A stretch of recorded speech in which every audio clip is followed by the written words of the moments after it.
A very good morning to all my dear students. Today I am going to explain the question of UT1.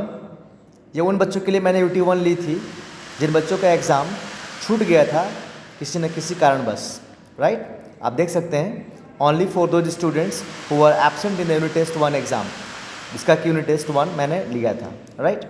उन्हीं का question है। मैं चाहता हूँ कि आप सब भी इसे बनाएं। It is important, equally important. तो मैं इसको एक्सप्लेन भी करूँगा one by one. First question है, answer the following questions 2 into 5, यानी कि हर क्वेश्चन 2 मार्क का है। 5 क्वेश्चन है, 10 मार्क्स के लिए है। फर्स्ट क्वेश्चन है, what did the author finds in the roll top desk. सबसे पहले इसके बारे में डिस्कशन से पहले ये जानते हैं कि ये किस कहानी से ली गई है। तो आप सबको पता है कि ये जो क्वेश्चन है the best Christmas present in the world से ली गई है ना, जहाँ पे जिम मैकफर्सन होते हैं और कोनी होती हैं, ठीक है। एंड वहाँ पे नरेटर जो है वो जब एक रोल टॉप डेस्क खरीदने के लिए जाते हैं तो उन्हें जब वो खरीद कर लाते हैं अपने घर पे और देखते हैं ड्रॉवर में तो उन्हें एक लेटर मिलता है, एक टिन बॉक्स मिलता है। टिन बॉक्स में एक लेटर मिलता है ना। तो what did the author find in the roll top desk? The author found a letter in the roll top desk, ठीक है। इसका आंसर हो जाएगा। I hope it is clear. Who has written the letter and to whom? इस पत्र को किसने लिखा था और किसको लिखा था? Let us understand it. The letter was written by Jim McPherson to his wife Connie McPherson. ये पत्र जो था जिम मैकफर्सन के द्वारा अपनी वाइफ कोनी मैकफर्सन को लिखा गया था, ठीक है बच्चों। Now third question, why did Tilly's family come to Thailand? ये लेसन है द सुनामी से।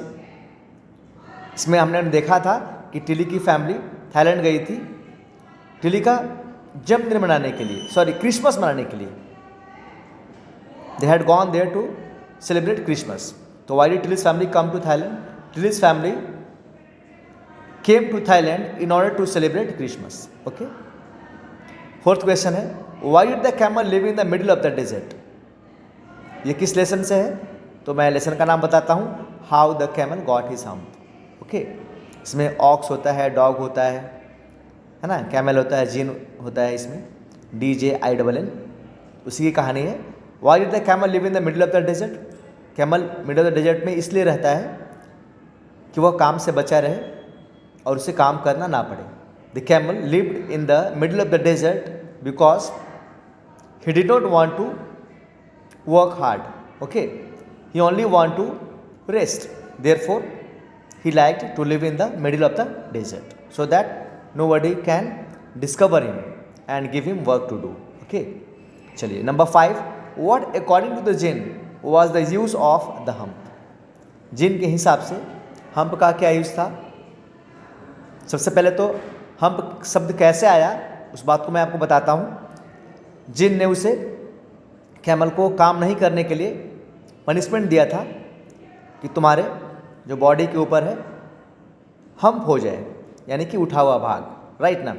बाद में जब कैमल ने रिपेंट किया, सॉरी बोला उसको, तो जिन ने कहा चलो ये तुम्हारे लिए हार्मफुल नहीं रहेगा, तुम्हारे लिए यूज़फुल चीज़ होगी। क्या उसका यूज़फुलनेस है यहाँ पे आपको बताना है। What according to jinn was the use of the hump? Jinn ने कहा था कि the hump will be useful for storing food and water, यानी कि आपका ये फूड एंड वाटर को स्टोर करेगा। And you can work without food and water for several days, बिना फूड एंड वाटर के आप कई दिनों तक काम कर सकोगे। ये आपके लिए एक वरदान होगा। This will be a blessing in disguise, okay. Now अब क्वेश्चन नंबर 2 जो देखते हैं, do as directed, grammar based question है। 1 into 5, यानी कि हर क्वेश्चन 1 मार्क का है, 5 है तो 5 मार्क्स का हो जाएगा। First is she lives in Noida, इसको इंट्रोगेटिव में करने हैं। तो सी लिव्स इन नोएडा सबसे पहले देखेंगे किस टेंस का है। तो सब्जेक्ट है, सब्जेक्ट के साथ वर्ब लगा है, एस और एस लगा है, तो this is simple present tense. अब सिंपल प्रेजेंट का इंट्रोगेटिव बनाने के लिए हम लोग डू और डज लगाते हैं। चूँकि सब्जेक्ट यहाँ पे शी है, थर्ड पर्सन सिंगुलर नंबर है, तो हम लोग डज का यूज़ करेंगे। तो does she live in Noida, question mark हो जाएगा। और डज लगने के बाद लिव से एस हट जाएगा, does she live in Noida. ठीक है बच्चों, चलिए क्वेश्चन नंबर सेकंड देखते हैं। They like to play cricket. यहाँ प्रोनाउन को अंडरलाइन करने हैं। तो प्रोनाउन क्या होता है बच्चों? सबसे पहले जानते हैं, pronoun is a word which is used in the place of a noun. यहाँ पे कौन सा शब्द है? प्रोनाउन है दे इज अ प्रोनाउन, तो दे को अंडरलाइन कर देंगे। क्लियर। अब थर्ड क्वेश्चन में मैन और नाइफ का प्लूरल नंबर लिखना है। पता है ना, सिंगुलर प्लूरल, यहाँ पे मैन और नाइफ दोनों सिंगुलर है, आपको प्लूरल बनाना है। तो मैन का क्या होता है सबको पता है, MEN, that will be the plural of man. And knife का KNIVES, FE किस में चेंज हो जाएगा? VES में। ठीक है बच्चों, इस तरह से प्लूरल बना लेंगे। Fourth question, she has dash in bracket buy a new car, use suitable verb form.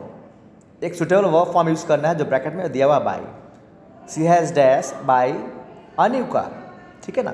तो हैज़ लगा है, तो हैज़ के साथ कौन सा वर्ब फॉर्म लगाते हैं आपको पता है? वर्ब थर्ड फॉर्म लगाते हैं। शी हैज़ बॉट, बाय का क्या हो जाएगा? Bought a new car, BOUGHT, because this is present perfect.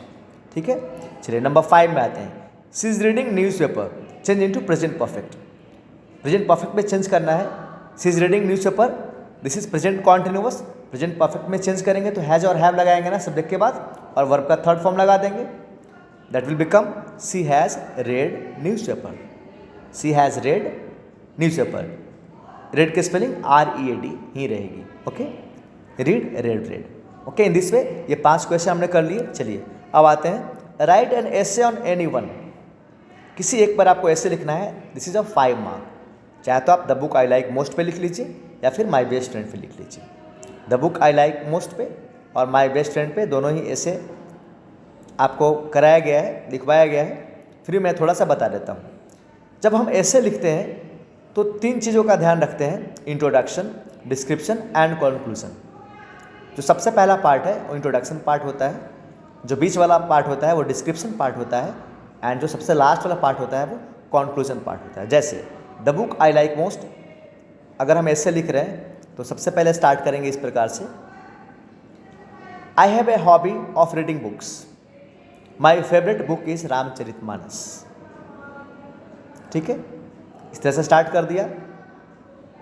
I have been studying Ramcharitmanas since my early childhood days. Okay, फिर आप चेंज कर लेंगे। In this book there are many good characters like lord Rama, Lakshmana, Bharat, Shatrughna, Mata Sita, Hanuman and many more. My favourite character is lord Rama. Lord Rama is also supposed to be the god in Hindu religion. In this book also, he has done many noble work that helped people come out of danger. We see Rishi Munis in this book who worship God and goddesses for the sake of the betterment of the world. On the other hand, we also see a demon like Ravana, okay, who was involved in killing people, who was involved in doing evil things. Dasharatha was the king of Ayodhya and he was the father of Lord Rama. Lord Rama married Sita. Okay, later on they went to exile.